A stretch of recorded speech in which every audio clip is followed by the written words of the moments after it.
Shut this Okay, everyone, thank you all so much for coming. I guess we should get started, maybe. So my name is Eli Consilvio. I'm the curator of this exhibition, Underlying Current, and I'm going to be moderating this conversation tonight. We'll see how it goes.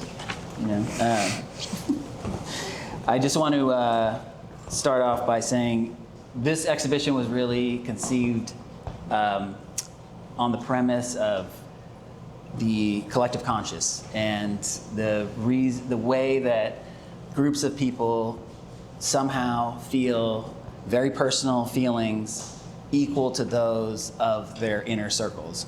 So whether it's like fear or being hopeless, depressed, or anything, or then on the other side, joy and happiness and successful. Those are things that right now different groups of people are feeling, and that's kind of the reason why I wanted to do the show, was mainly because artists have this responsibility and this understanding that they take on these emotions, and they're the only ones that really are able to or have the arena to communicate those feelings to other people. And that presents like a sincere vulnerability, and it's not an easy thing to do. And so this talk tonight is really about why someone would do that. Why would you subject yourself to be an artist and to have that responsibility of like having to communicate your feelings constantly to people and constantly being judged? And that's really, I think, what I really want to talk about. So these are the three artists. I'll just do a quick introduction of each of them. So at the end, Negar Zonoobi. Yeah. Negar is an Iranian-born painter. Her works are layered with personal history, abstraction, and symbolism. Her practice is rooted in memory, and she uses nature as a metaphor for growth, resilience, and transformation. And I just met Negar recently and was very connected to her story, and I hope she shares her story of how she wanted to become an artist and what is driving her currently. So she'll have something to say about that, I hope. Gregory in the middle, this is Gregory Siff. Gregory, he's most known for his icons, his ability to tell stories through iconography, and he's exhibited very widely. He's shown at MoMA's PS1. He's done something at the Whitney. He's had his work on the runways of Pierre Moss and Saint Laurent fashion shows.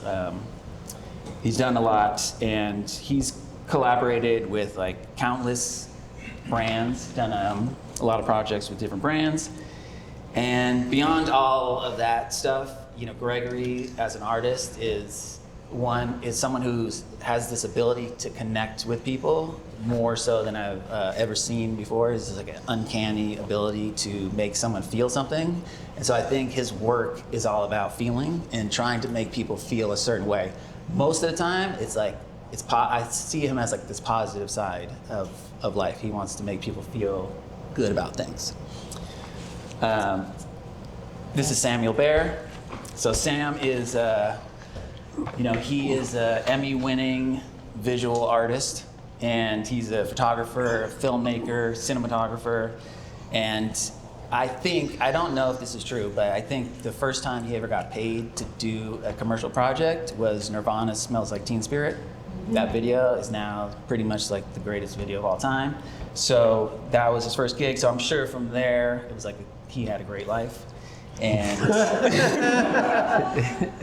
now, he's collaborated with everyone from like Bowie, the Stones, Sir Anthony Hopkins, done something with him, and Dark Side, Michael Bay, and the gallerist Douglas Christmas, if anyone knows about him. Maybe he'll tell some stories about that. Sam's work is also at the permanent collection of MoMA, and he is just someone that I see as an artist who's like desperate to get to the heart of humanity. Like he goes for the darkest, he'll go like to the darkest depths of humanity to find something in someone. You know, like he just came back from, Ukraine. Ukraine, yes. He just came back from Ukraine. He was on the front lines, like ready to fight and do all kinds of crazy shit. And that's what Sam does. Like, so I think that is who these guys are. And, you know, this is more just a conversation about life and art and how these guys have come to be where they are, and not so much about specific works or anything, but if they want to talk about that. But the one thing that we'll kick off with is like the feeling that you had that you knew this was the life that I was going to undertake. This was like, it wasn't a choice so much that I'm going to be an artist. It was that feeling like this is what I have to do with my life because I just experienced this thing that kind of like got me there. Does anybody want to like kick that? G? Yeah.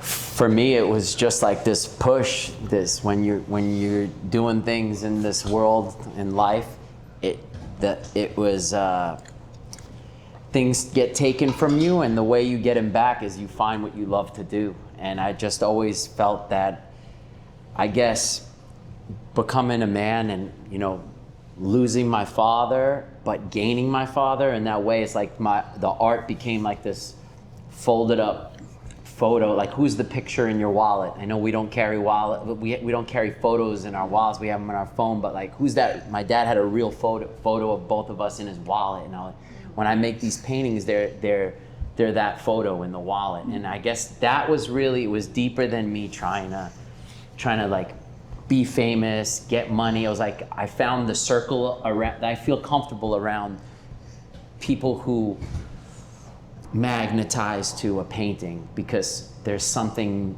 there. There's no word for it, you know. Mm. That's cool. How I got pulled. I wanted to do one thing, you know, and coming you wanted from to be an actor. Yeah, I wanted to be an actor. I was 13 years old. I was in the opera in New York, and then I came out to LA. And when that wasn't working here, it was like my friends became the moments that I had in front of making something. That's where all the dialogue began, and then you meet other people that are, we're all playing in this symphony with different instruments, and you just start going, okay, I could hit it right here, and that's why there's no turning back. I didn't ever go out for another dinner again. That was, and how's the weather going, and what's going on over here? It was like, let's get to it because we only have this amount of time, and that's why. Being inspired by everyone in this room tonight, and actually you introducing me to Sam's work back in 2013 when you did the Polaroids over at Ace, and just wow, it's just a different way of seeing people in fragments instead of just seeing the whole, getting different pieces of it. I just love that this is where I'm at and where I'm not going to turn back. I know that Go ahead. That was nice. Yeah. Thank you. Thank you. For me, as a child, my passion for art was pretty clear.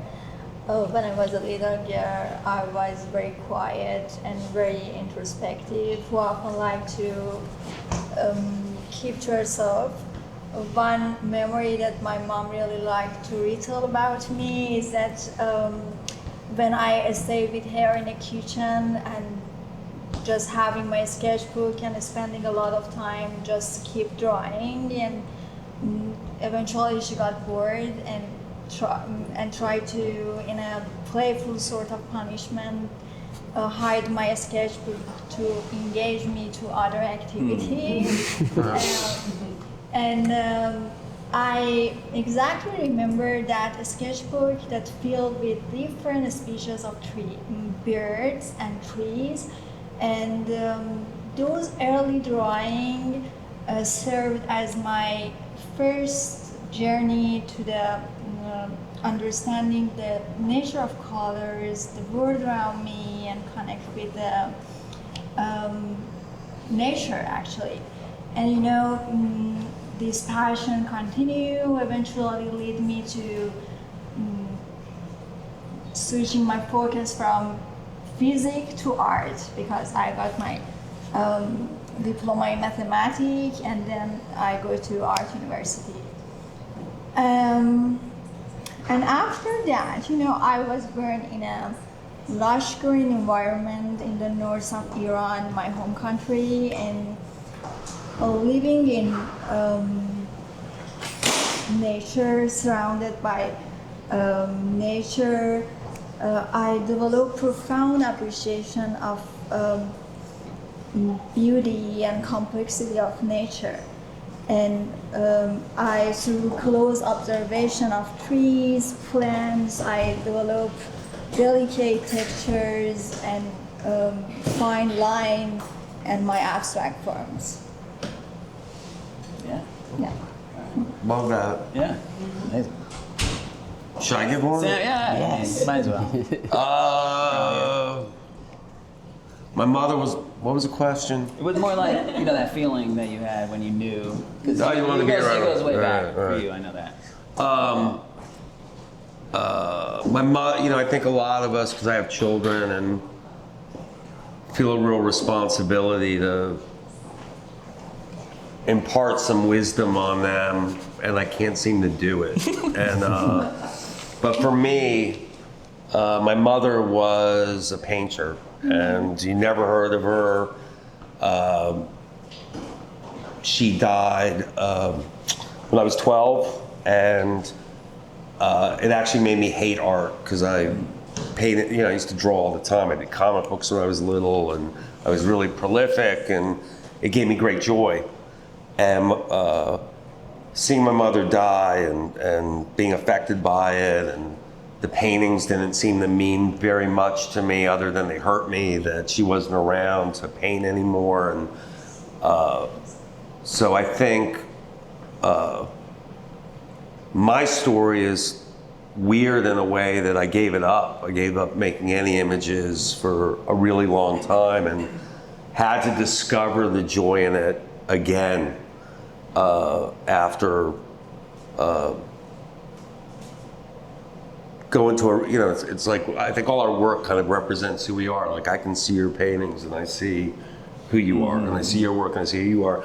And I guess that's kind of me. My work is like really kind of distressed and fucked up, and trying to be trying to get at some truth that I don't really know, but in a way it's like it's layers of my life, in a way, in the work, or it's scars and layers, and kind of not really sure where it is. But when you ask the question, when did you know? When I got older, and I think that I romanticized painters. It's like when I finally, I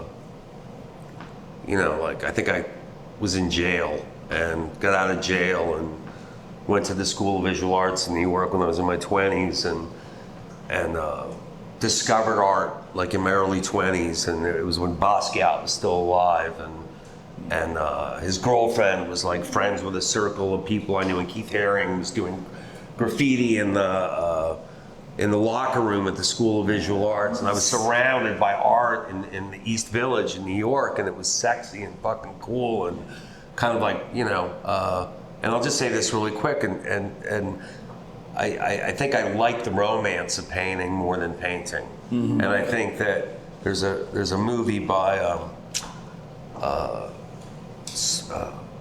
Scorsese. It's an anthology movie called Short Stories, and Nick Nolte plays this really fucked up old painter, and it's Scorsese film, so he's playing like the Stones, and Nolte's smoking a cigarette and going psychotic and painting, and then at the end of it, and he has this horrible relationship with Roseanne Arquette, and he's a really self-destructive asshole. But at the end of it, the work is up in this gallery, and it's a big success, and so I think that I didn't answer any question other than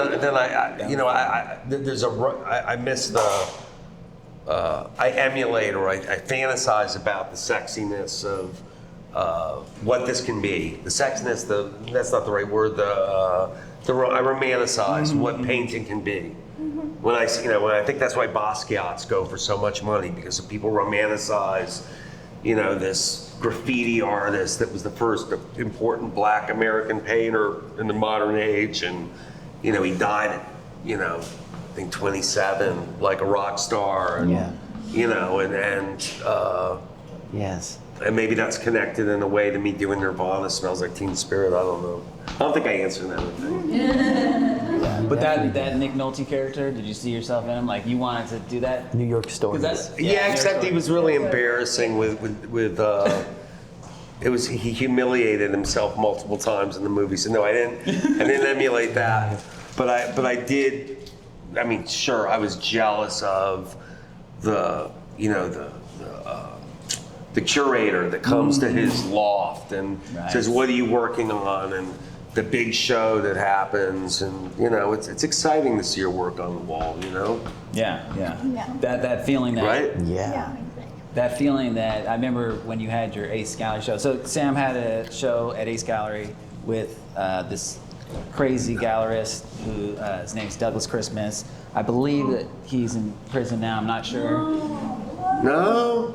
Yeah. I think he might be. Seriously? Yeah. There was a big there was a tax issue.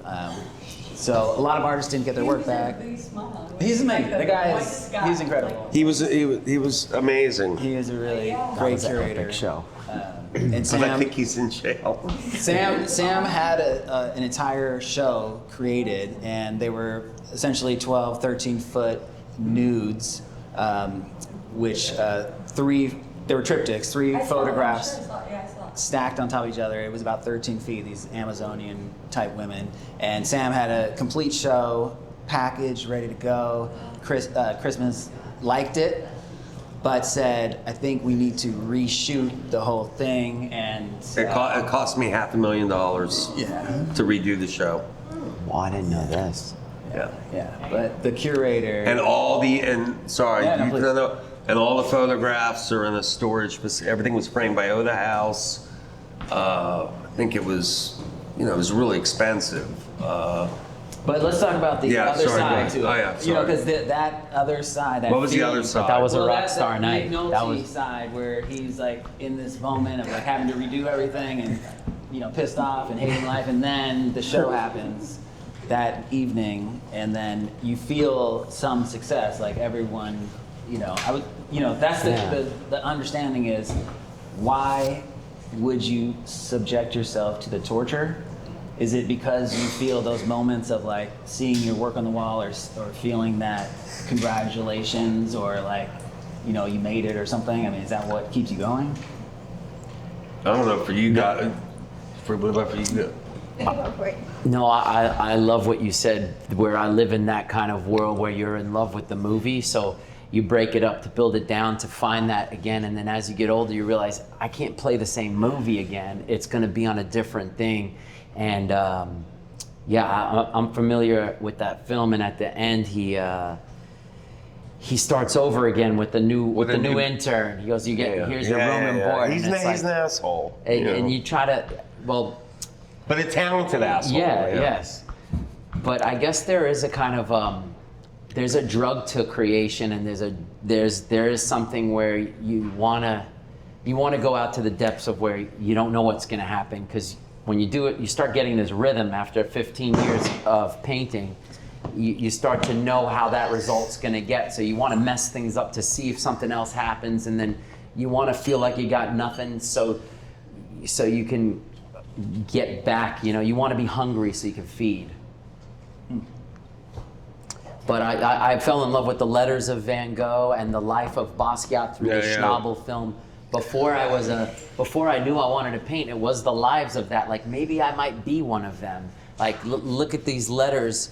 Like Van Gogh's paintings are so, thick, and they weren't like, I didn't want to paint like him. I wanted to love like him. Like I wanted to read those letters that he wrote to his brother, and like say, though I fall on, 99 times on the 100th I stand. Like I wanted to, I did think that would be, like that became cooler than being Spider-Man or a New York Mets baseball player. Is like, Right. I want to love that hard and make something out of it. And maybe in the beginning it doesn't look good. It's a little much of what you've experienced. But then the more time you're alone with it, the more time you're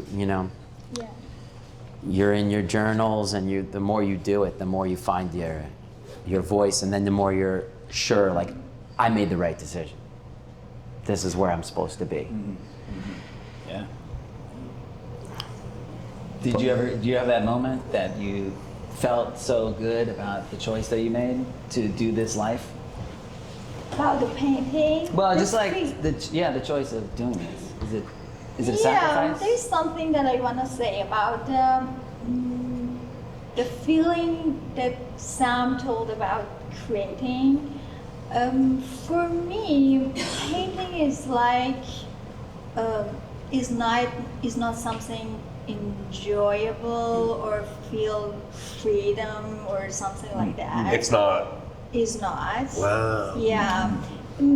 I want to say enjoyment may be part of the process, but is not primary focus, because when I'm painting, it's like I'm venturing into a mysterious tunnel in which more complex events than pleasure happen, filled with challenges, emotion, and discoveries, and I get super obsessive when I painting, and it comes from my character that I'm obsessive person.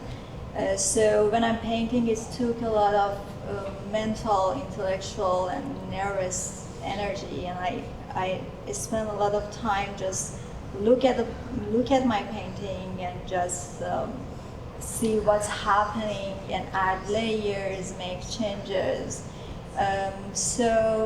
But the feeling that it comes to the reaching to the end of the tunnel, that's the feeling of fulfillment and self-discovery makes it all worthwhile, So it's kind of drawing for me is like kind of process. It's always progressing and finding something in time and just make changes. And actually sometimes I don't know exactly what's happened. I just keep doing and make changes and add layers.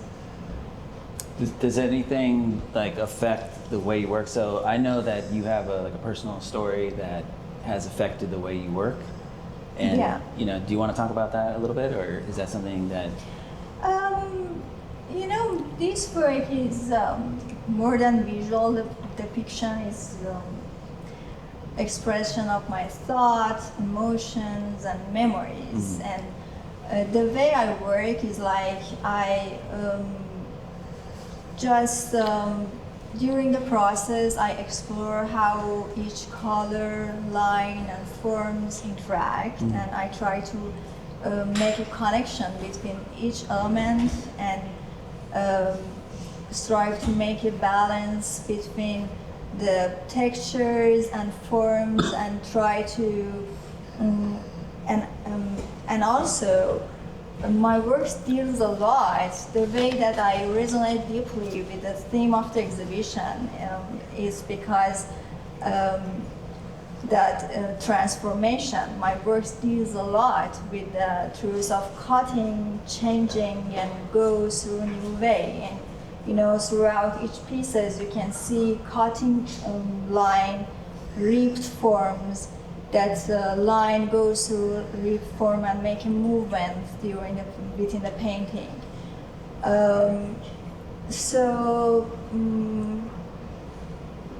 Yeah, that's it.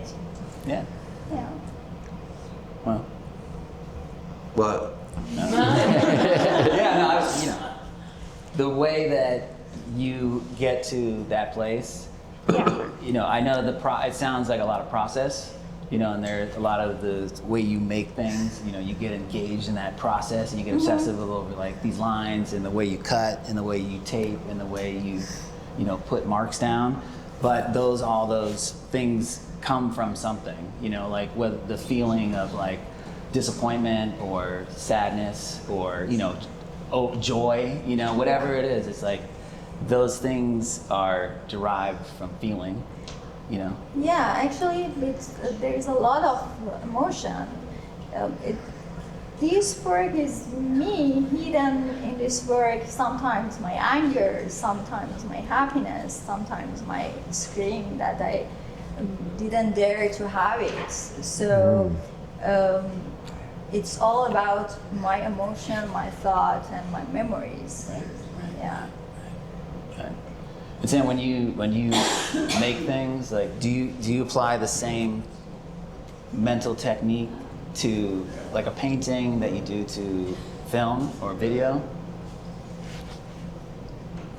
The yeah. It's interesting because you and I got together after a period of time, and I'm an old man, and I probably have never done a painting I really like. Like the three pieces here, I like them, and they were. There's 1,000 images that I destroyed before these kind of made it through the. What was the question? I don't know. Ask one more time.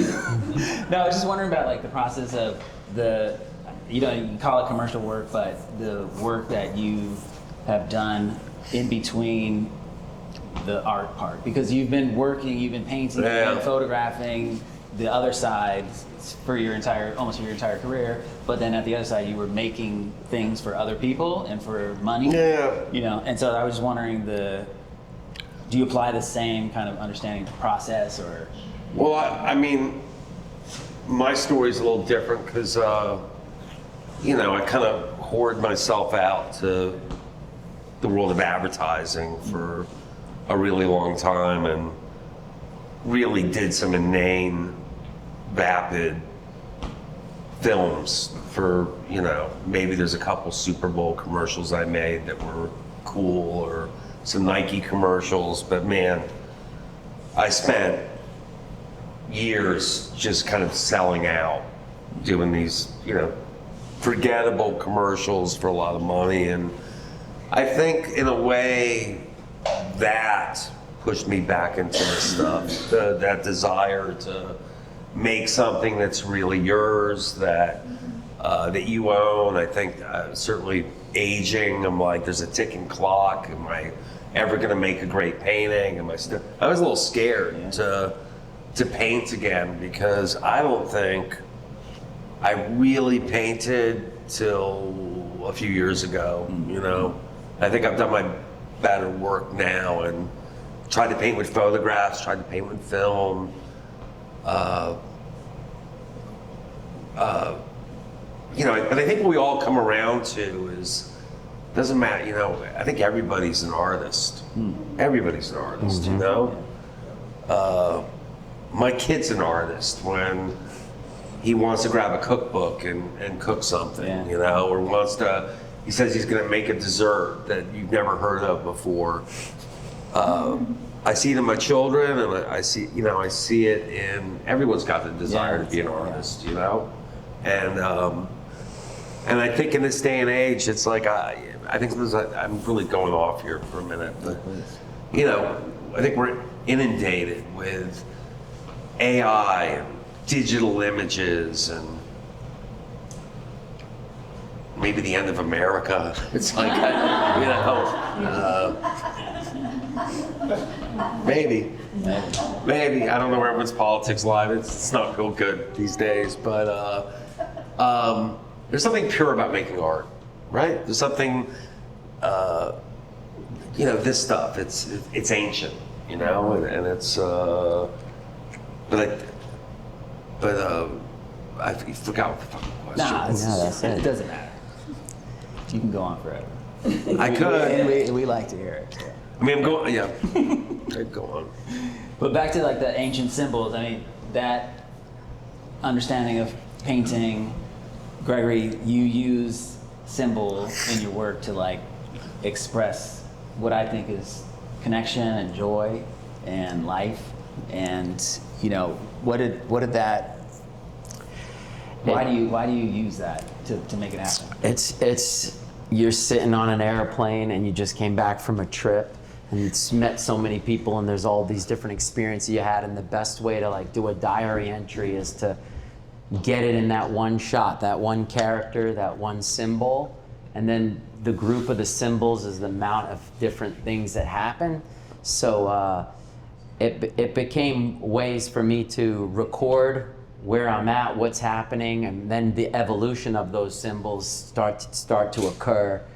And then we did the faces. When I did one of the first shows I did with Eli, it's called There and Back. And my dad used to say, I've been there and back. And it was like New York and LA, and I really wanted to stay here, but but my mom and my whole family's in New York, but I really want this. So I'm gonna live in a cool town in a small apartment, and I'm gonna try and figure this out. And when I showed you those 9 faces, you were like, can you do 100 of them? And I was like, wow, I should be thinking that way about everything. Like, there's no, and then I did 100 of them. Then I had more meaning, more words. And I did them in a period of 48 hours with one can. And I said, oh, now I felt like it was like a physical way for me to make sense. Like, why did those words come out? And it was just a really great way for me to make a diary entry. And it's like when you hear a song and that you know the year of the song because you were in the car in high school, like you know, symbol became mark making for me and then for other people that would see it. So there's a lot of simplicity in them, and there's a lot of, and it was also another thing that came to me is like power in numbers, like when you see them all together. But there is something, you know, shocking about one in that one moment, and that's a story. So it was a way for me to, you know, start a book without really, the book hasn't come out yet, still making it. Yeah. I like that. Yeah. I like that quote. You guys, at least I know these two guys because I've known them for a while, and I know that there's been a lot of ups and then a lot of downs. And those ups, those like feelings of euphoria that you go through, whether it's creating or just success or whatever it is do you go back there and say like, I'm trying to go back to that thing. Like I felt so good at that moment in time that I just want to like bring myself back there through the work, or you know. Yeah, I mean, you don't want to go back to old. What I was gonna say. The real reason is because it's like, how do you evolve the practice? How do you evolve? Like, how do you keep an icon, or like a photograph, or like an abstract painting? Like, how do you keep it going?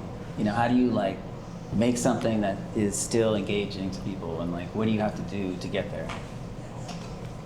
Well, I'll say this. I mean, because I'm older than you guys, is that, you know, my greatest fear, and I thought a little bit about it tonight, is that, you know, I don't want to be a downer, but it's like that this stuff just gets, you know, like, did I make it as a painter? No.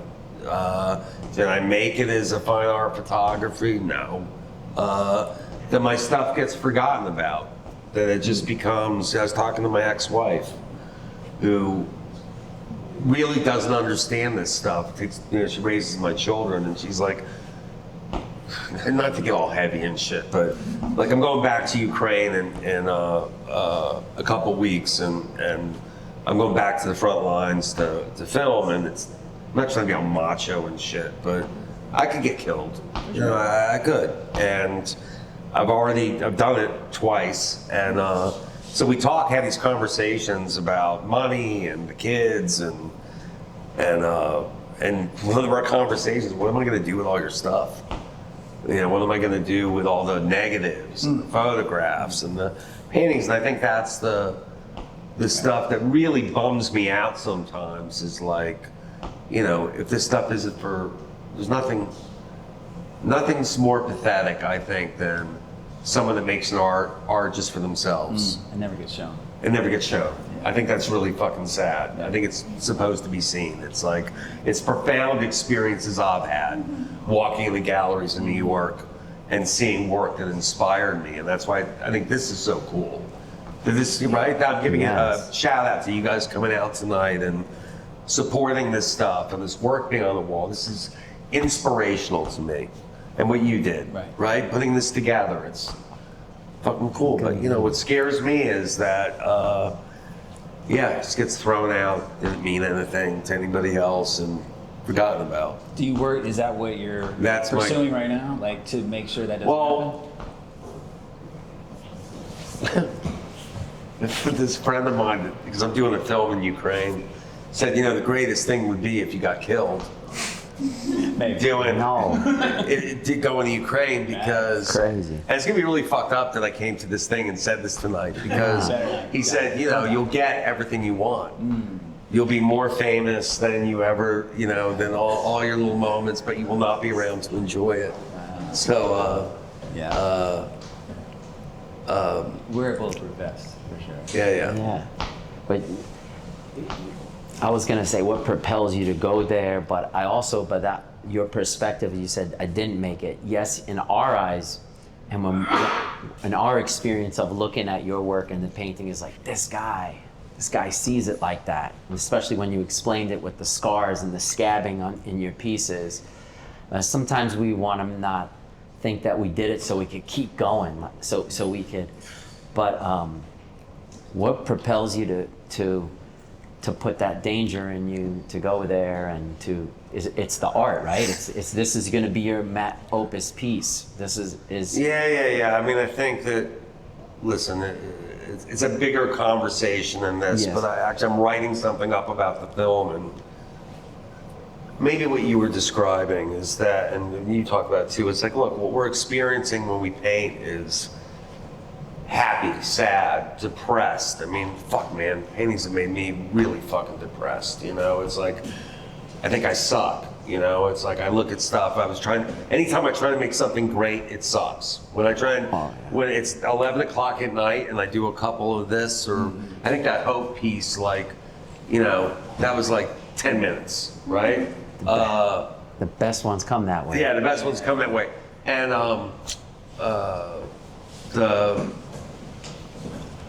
pitching this film that I'm doing in Ukraine is like, look, I never had the feature film career that I wanted, and you know, probably without being arrogant or anything, I was probably top 10 in the world doing what I did in the 90s, and was geared up to be the next big film director, and really kind of fucked it up and blew it, and you can't get it back. It's very difficult to get it back. And what I realized is, because I have this opportunity to finish this film in Ukraine, it's like, wow, Coppola had to go to the Philippines to make Apocalypse Now. Kubrick did Full Metal Jacket in London, and he didn't even go to Vietnam. You know, they were the greatest directors, but their war films were artificial. I get to go to a real war zone, and nothing about it is pretend, and I think that is the greatest art of all. You know, I've already done it once. It's like it's interesting, and so maybe what we're talking about in a bigger way is truth. As real as you can make it. You know, that's as real as I can make it. That's the realest art that I can make. That's the culmination of who I am as a director and a photographer, and I see stuff with a painter's eye, and your coming of age story is happening now. Which is really cool. I like that. Does anybody have any questions for these guys? You know, feel free to ask away. I don't know how we're doing on timing. I'm curious about your film. Are you using actual trained actors, or are you using no. people? All real people. Yeah. but I mean, but It's you- not a fiction. It's not a fictional film. It's a story. I don't want to talk too much about it, but it's following the journey of. It's not fiction. I'm not. I didn't write dialogue. It's not. It'll be a documentary. That's what Yeah, I wanted. yeah, yeah. So you didn't shape a story kind of. Hell no. Got it. It'll be shaped in real time. I'm shaping it now, and I'm figuring out how to tie some pieces together and what's worth seeing again, and actually the scariest places that I went and it looked scary on film. So I'm trying to figure out how to make the scary places look scary. I guess scarier, yeah. Yeah, I don't know where we go from here. I salute you for doing that. Yes. What's that? I said I salute you for doing that. Oh, Do you know about thanks. Ted Hope's, the documentary Ted Hope did about Ukraine? No. Anyway, it was right at the beginning. Where anyway, it's all that you can look at. But I You know. salute you for doing that. I said this to somebody today. Listen, man, and I'm not trying to slow this down or anything. I'm horrified by, I don't know if anyone here is a Trumper. It's like, maybe you are, maybe you're not. I got no problem. But I've never seen, I said this to someone today. I like going back there because I see there's no left, there's no right, there's no, they're just trying to survive. They're patriotic because they're proud of their country and they just want to live. And they don't want to die. And it, They want yeah, they want to be free. And I can tell you that things look a lot different in reality than, when you see it on the news. And,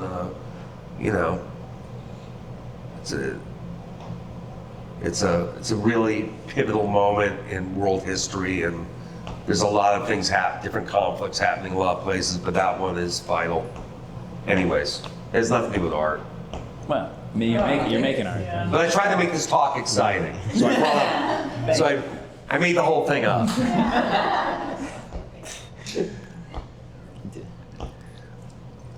Yeah, I don't know.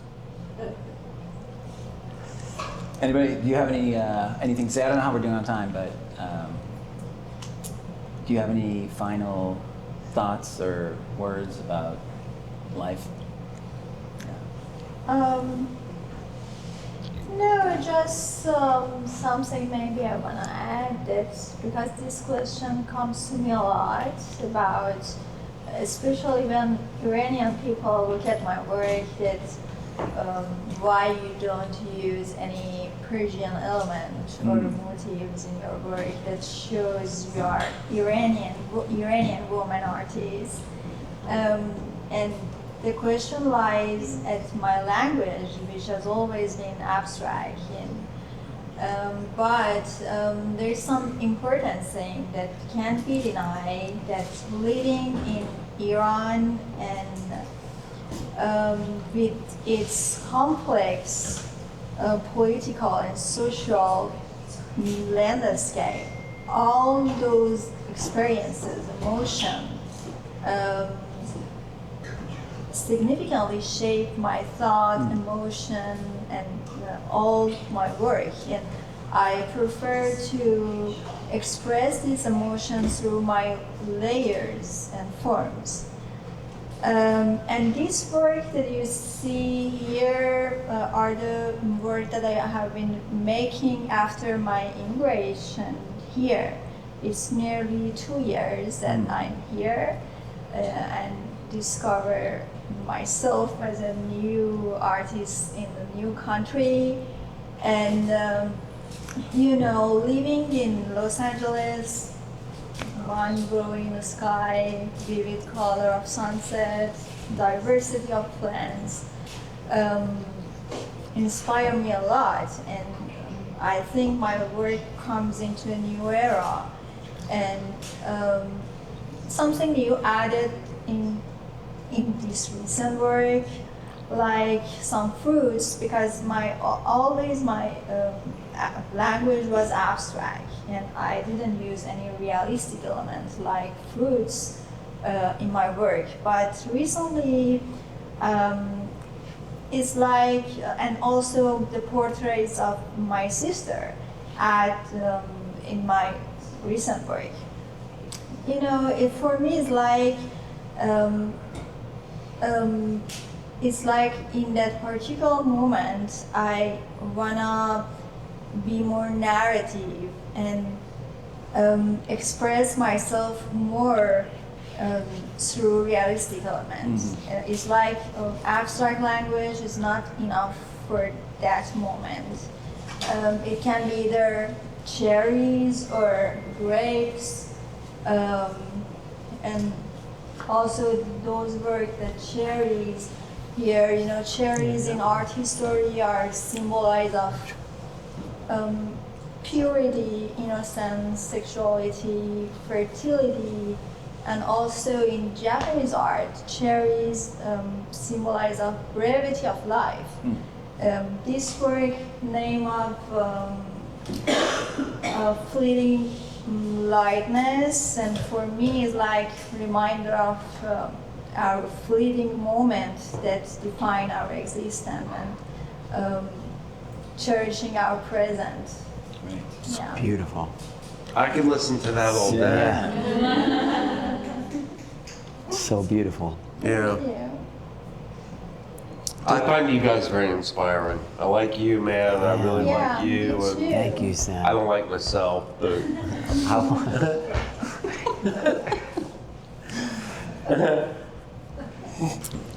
Anybody else want to hear anything? Do you want to hear any stories that Sam Yeah, or I Greg want might to have? hear about Kurt Cobain and working with him. In theory. here's the story really quick. You can put it on my gravestone. It's a good story. I'll try and tell it really quick. I was, it has to do with painting. Yeah, so I went to the School of Visual Arts, and I used to sell my, I was a shitty painter, man. I did illustrations. I sold book covers, and I was up for like Life magazine, Newsweek, Boston Globe. I did some album covers, and man, in the 80s, I must have made like $7,000 a year living in New York City. And I was getting my late 20s, and I realized that I was not going to make it as a painter. And I was working as a PA on film sets, and I put together felt that I liked it, shooting film, and I put together a spec reel, and I came out to Los Angeles, and I knew, from working on sets, I knew this woman at Geffen Records, and I took her out to lunch. And I'll try to make this quick. It's just a cool story. And I didn't eat anything. And she said, "Why didn't you eat?" This is like a Hollywood movie. She's like, "Why didn't you order any food?" I said, "I didn't order any food because I'm broke." And I took you out, and I used my last dime to buy you lunch to beg you for a job.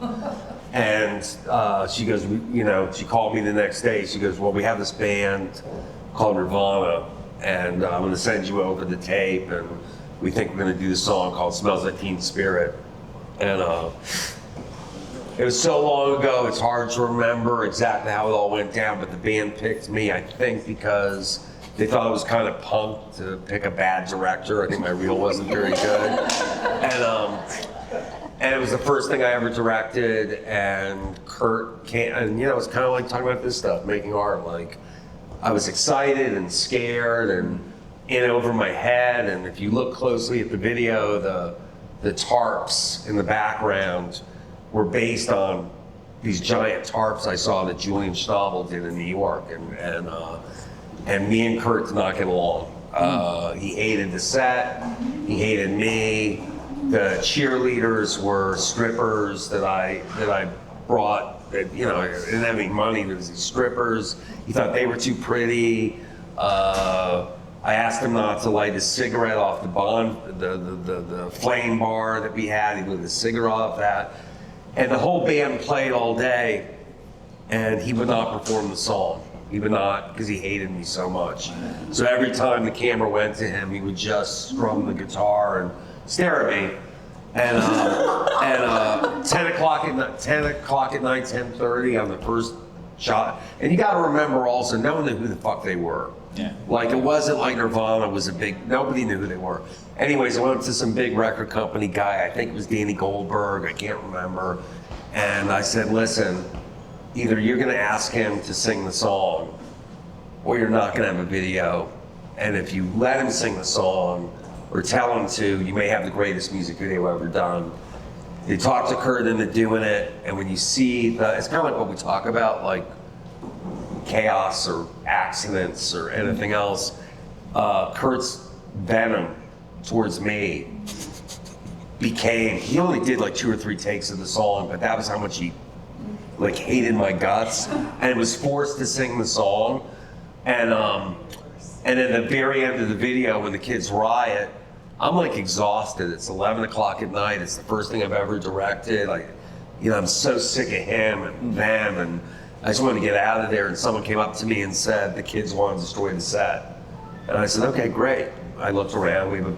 What was there? The tarps and the basketball net. I could destroy the set. What do I care? And the kids who hated me too, they were Nirvana fans. They start ripping apart the set, and I'm looking at it. I'm like, that's the most beautiful thing I've ever seen. And I had 1 mag of film in the camera, and I went to 48 frames and shot the end of the video.